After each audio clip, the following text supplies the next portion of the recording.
That's a Charter little schools different. have a public school board. But they can be run, overseen by a private company. No. correct? Charter schools aren't overseen by private No. companies? None of them? No. Okay. That's what you folks think. Well, what about cyber schools? Are those private companies? No. You have a public school board that has the Open Meetings Act. I had board meetings. Is that a Huh? private company? Is that It's public- amazing what people are actually, I mean, they're fed this stuff and they actually believe it, you know? It's a publicly traded company though, Tom, K12.com. It's a public school that decides, they can decide to go with this one, they can decide there are charter school so that Well, have you've heard of their, K12.com. that hire their own principal and they do it directly. Some of them say, we want the janitorial service to be a company, some say that the management, they want it to be done by a private. It's done by a public school board, makes all those decisions. Does the charter schools, do they elect their boards? The charter schools How are their boards elected? they're appointed by the authorizer, Who's the authorizer? the colleges Okay. that are authorizing the So there are charter. no for-profit cyber schools, is what you're saying? No, they're all public schools. Well, they're open to the public. No, they're public schools. They got a public school board that are making decisions. So, but there's no like K12.com, a publicly traded company that's a cyber school? They may choose to utilize them. They may decide that they're not doing well, they're gonna use somebody else. I want to get your... But the tax dollars follow into that cyber school. Is that what the? It goes to the public school, yeah. Tax dollars go to a public school and the public school decides what they're gonna do with it. Just like here. Well, what about in Muskegon Heights? What I understood there is that the... I mean, this is a classic example. No, I'm asking you the question. We're asking you No, I'm not questions talking now. about you. I'm just saying this is the misinformation. Well, then, It's what I understand, just correct me if I'm wrong. In Muskegon Heights, the emergency manager there turned over all of the what were public schools to a private corporation. Is that right or wrong? Is it recently? This summer. I don't exactly know what has happened in that area. I mean, again, you're talking about, Well, that's part of well, it's happened because of two things. One, because of the emergency manager bill, that they gave the because they were. emergency manager power to do that. Then they turned over, the emergency manager decided to close all of the public schools, as I understand it, I could be wrong, and turn it over to I think it was this K-12 company.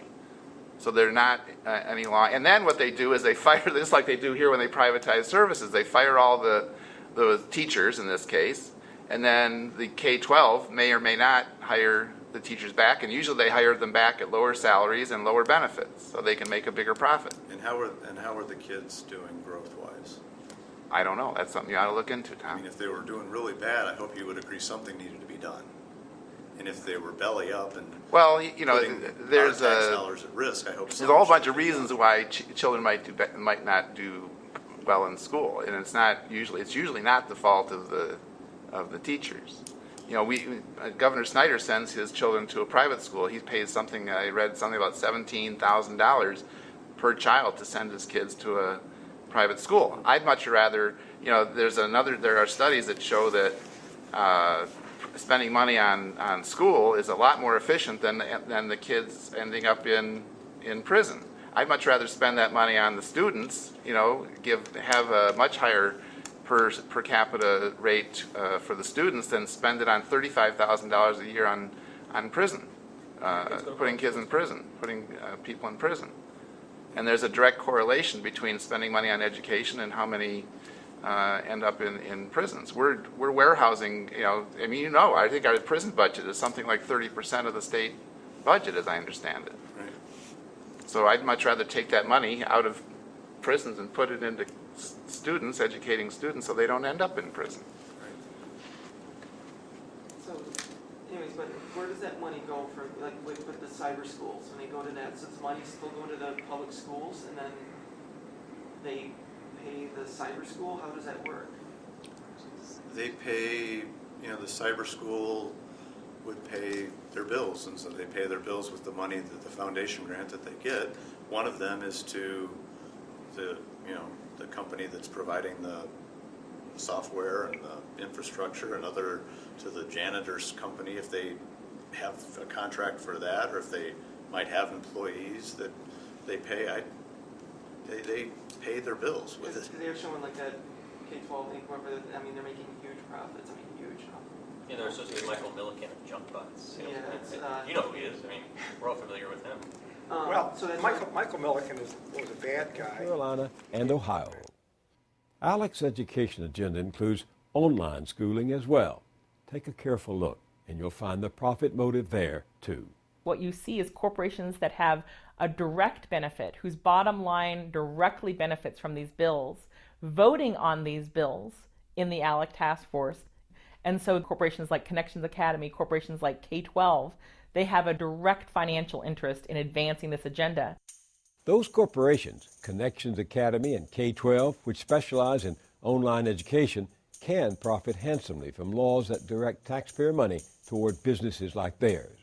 In 2011, both sat on ALEC's Education Task Force. But the two companies didn't just approve the model bill, they helped craft it. The proof is in one of ALEC's own documents. And there's more to the story. Thank you, Mr. Speaker. House Bill 1030 has to do with the establishment of virtual public schools. Last year, an online schooling bill based on the ALEC model turned up in another state where ALEC has a powerful influence, Tennessee. It was introduced in both the state Senate and House by ALEC members. The bill passed, making private corporations eligible for public money for online education. Then, within weeks, the K-12 corporation got what amounted to a no-bid contract to provide online education to any Tennessee student from kindergarten through the 8th grade. So, let's review. The ALEC member corporations helped craft the bill. ALEC legislators introduce it and vote on it, and now there's a state law on the books that enables one of those corporations to get state money. Game, set, match. But remember, this story isn't about one company in the education industry and one law in Tennessee. It's about hundreds of corporations in most every industry, influencing lawmakers in state after state using ALEC as a front.